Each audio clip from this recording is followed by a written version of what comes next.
ఆయన విజయ ఉత్సాహం కనబడుతోంది. అక్కడ బయటికి రాగానే ఒక్కసారిగా ఆయన నినాదాలు కొనసాగుతూ ఉన్నాయి.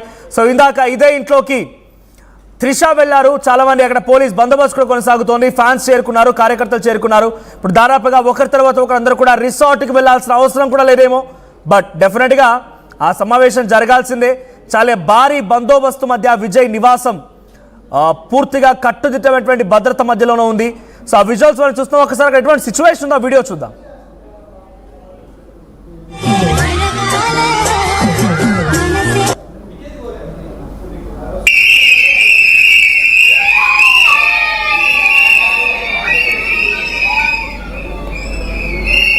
ఇంకోవైపు ఫ్యామిలీ మెంబర్స్ ఇంట్లో విజిల్ చేస్తున్నారు. ఆ విజువల్ చూస్తున్నాం. విజయ్ ఫాదర్ అక్కడ కనబడుతున్న వ్యక్తి విజయ్ ఫాదర్.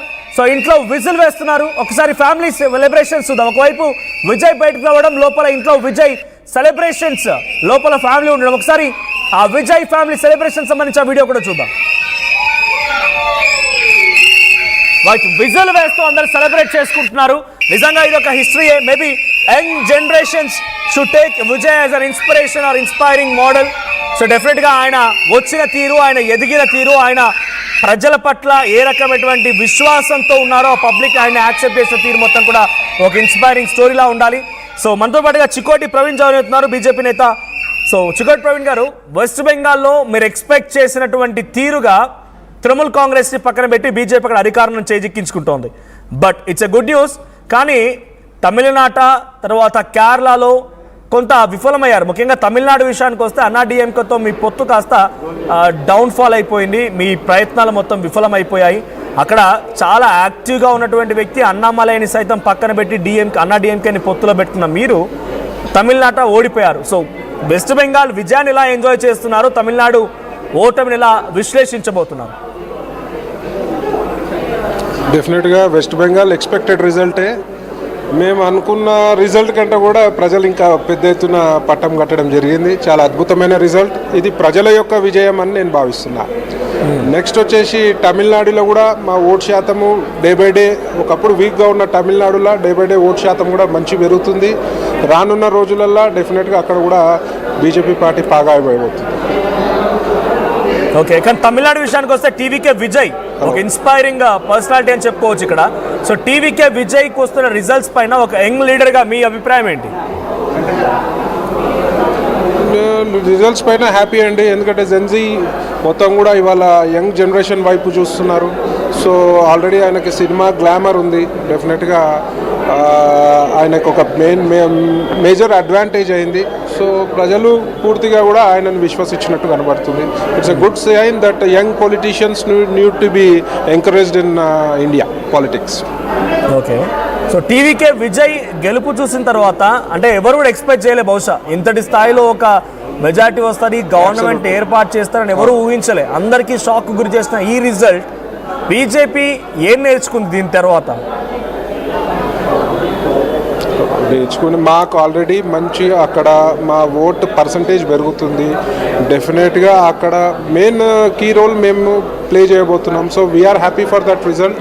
ఇక్కడ కూడా డిసప్పాయింట్మెంట్ లేదు. ఎందుకంటే సౌత్ స్టేట్స్లో బీజేపీ ఇప్పుడిప్పుడు పుంజుకుంటుంది కాబట్టి అక్కడ ఒక ఓట్ పర్సంటేజ్ ఎట్లా అయితే పెరుగుతుందో వీఆర్ వెరీ మచ్ హ్యాపీ అండి. బట్ వెస్ట్ బెంగాల్ దీది ఇప్పటిదాకా ఒక వీడియో రిలీజ్ చేశారు ఆవిడ. సో ఓట్ ట్యాంపరింగ్ ఉంది, తర్వాత ఫస్ట్ నుంచి కూడా వాళ్ళు ఒక ఎజెండాతో ఎత్తుగడతో వచ్చి కుట్రలు పన్ని ఇక్కడ కంటెస్ట్ చేశారు అని చెప్పి తను చెప్తూ ఉన్నారు. అట్ ద సేమ్ టైం మీకు ఒక విషయం ఏంటంటే దాదాపుగా 70% తను కంటెస్ట్ చేసిన అభ్యర్థులందరినీ కూడా మార్చేసింది. సో అక్కడ అయినా కూడా మంత్రం ఫలించలేదు. మోదీ మంత్రాలు అక్కడ ఫలించాయి. అక్కడ బీజేపీ అధికారంలోకి వచ్చింది. సో ఇంకా మేము ధీమాతో ఉన్నాం, ఇక్కడ ఓటింగ్ ట్యాంపరింగ్ జరిగిందని తను చెప్తున్నమాట. తన ఇంకా ధీమా ఏంటనుకోవాలి? Over confidence. ఈ ధీమాతోటి, ఓవర్ కాన్ఫిడెన్స్ తోటి నేను ఎట్లా పాలన చేసినా, పబ్లిక్ని ప్రజల్ని ఎంత హింస పెట్టినా నాకు ఓటేస్తారు అనే ధీమా ఇవాళ మమతా బెనర్జీ కొంప ముంచింది. అది ఫస్ట్ ఆమె రియలైజ్ కావాల్సిన విషయం. ట్యాంపరింగ్ జరిగిందంటే మరి గతంలో నువ్వు ఎట్లా గెలిచినావు?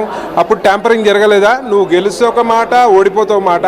అయినా కూడా ప్రజలు ఇవాళ ఆమెను నమ్మే పరిస్థితి లేరండి. అక్కడ law and order issues, Duniya scams, వీళ్ళ హయాంలో చాలా స్కామ్స్ జరిగినాయి.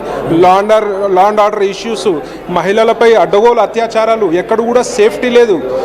రేపటి దినం ఈమెనే ఉంటే వెస్ట్ బెంగాల్ కాస్త బంగ్లాదేశ్ అయ్యే ప్రమాదం ఉంది. ఈ విషయాన్ని ప్రజలు గట్టిగా గ్రహించినారు కాబట్టి ఇలా ఆమెకి గట్టిగా బుద్ధి చెప్పినారు. రైట్. ప్రవీణ్ గారు, ఒక లాస్ట్ క్వశ్చన్ ఏంటంటే, I don't want to segregate, but South India, North India అనే సిచ్యువేషన్ డిలిమిటేషన్ స్టార్ట్ అయినప్పటి నుంచి చాలా స్ట్రాంగ్గా వినబడుతోంది. కాబట్టి కేరళలో యూడిఎఫ్ వచ్చింది, BJP had no scope. So తమిళనాడులో మీరు సపోర్ట్ చేసిన అన్నా డిఎంకే ఇక్కడ అవకాశం లేదు, అక్కడ డిఎంకే కూడా అవకాశం లేదు, టీవీకే వచ్చింది కొత్త పార్టీ. మరోవైపుగా కర్ణాటకలో కాంగ్రెస్ ఉంది. ఎక్సెప్ట్ ఏపీ, ఇప్పుడు సౌత్ ఇండియా మొత్తంలో కూడా బీజేపీ ఏతర ప్రభుత్వాలే ఉన్నాయి. ఇక్కడ ఇంట్రెస్టింగ్గా టీవీకే విజయ్ కూడా ఫుల్ మెజారిటీ రాకపోతే కాంగ్రెస్ అండ్ పీఎంకే, సిపిఐలు కూడా కలిసి విజయ్కి మద్దతుగా నిలబడి ఉండే అవకాశం ఉంది. అంటే కాంగ్రెస్ పార్టీ హస్తగతం చేసుకోబోతోందా, వాళ్ళు లేదంటే వాళ్ళ